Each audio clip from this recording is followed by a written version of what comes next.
Hi friends, welcome to my channel. Friends, మన ఛానల్ని like, share ఇంకా సబ్స్క్రైబ్ చేయడం మర్చిపోకండి ఫ్రెండ్స్.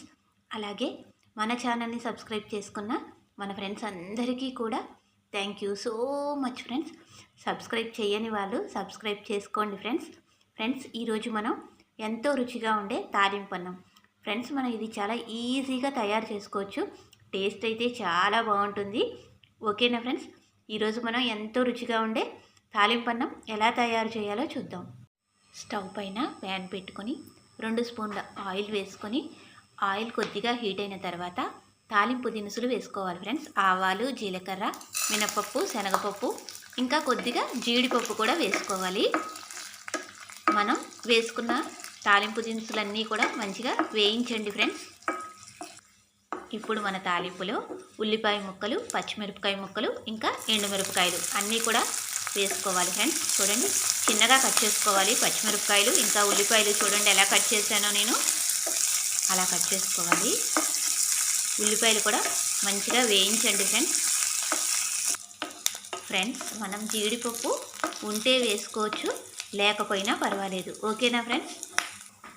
పావు చెంచా పసుపు వేసుకోవాలి ఫ్రెండ్స్. రుచికి తగినంత ఉప్పు వేసుకోవాలి. అంతా కూడా ఒకసారి కలపండి ఫ్రెండ్స్.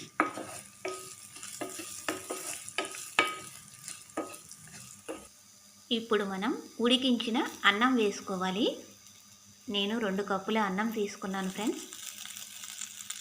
ఉడికించిన అన్నం ఇది ఫ్రెండ్స్. మనం వేడిగా అయినా ఈ అన్నంతో ఇలా మనం చేసుకోవచ్చు. లేదంటే మధ్యాహ్నం మనం అన్నం తినేస్తే అన్నం మిగిలిపోతుంది కదా, అప్పుడు చల్లగా ఉంటుంది కదా అన్నం. ఈవినింగ్ టైంలో కూడా మనం ఇలా చేసుకొని తినొచ్చు. లేదా రాత్రి అయినా మనం మధ్యాహ్నం అన్నం మిగిలిపోతే ఇలా చేసుకొని తినొచ్చు ఫ్రెండ్స్. ఇప్పుడు అంతా కూడా కలిసేలాగా మంచిగా కలపండి ఫ్రెండ్స్. మనం కూరలు లేవనుకోండి ఫ్రెండ్స్, అప్పుడు కూడా మంచిగా మనం ఇలా చేసేసామంటే అందరూ కూడా తినడానికి బాగుంటుంది. పైగా క్యారేజీ కట్టాలనుకోండి, కూరలు ఏమి మార్నింగ్ లేకపోతే మనం ఇలా చేసి చక్కగా బాక్స్లో పెట్టేయచ్చు. వేడన్నం వండేసి ఇలా చేశారనుకోండి, చాలా బాగుంటుంది. పిల్లలైతే చాలా ఇష్టంగా తింటారు. చూడండి ఫ్రెండ్స్, ఎంత బాగుందో చూడండి. చూస్తుంటేనే నోరు ఊరుతుందా? ఇది మనకు బిర్యానీలు అవి అయితే కాదు, కానీ తాలింపు అన్నం అయినా సరే రుచి మాత్రం బిర్యానీకి ఏ మాత్రం తీసిపోకుండా చాలా రుచిగా ఉంటుంది.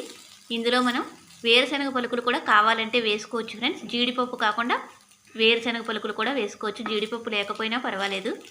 తింటుంటే మనకి ఇలా జీడిపప్పులు వేసుకుంటే టేస్ట్ అయితే చాలా బాగుంటుందన్నమాట. చూడండి, మనం అన్నం వేసిన తర్వాత ఒక 5 నిమిషాలు ఇలా మంచిగా కలుపుకుంటే చాలు ఫ్రెండ్స్. కొద్దిగా అది మంచిగా వేడి అవుతుందన్నమాట. చివరిలో కొద్దిగా కొత్తిమీర వేయండి ఫ్రెండ్స్. ఇప్పుడు మనం స్టవ్ ఆఫ్ చేసేద్దాం ఫ్రెండ్స్.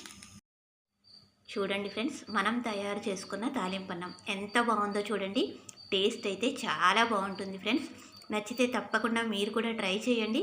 అలాగే మన ఛానల్ని సబ్స్క్రైబ్ చేయడం ఇంకా లైక్ చేయడం కూడా మర్చిపోకండి ఫ్రెండ్స్. ఓకేనా?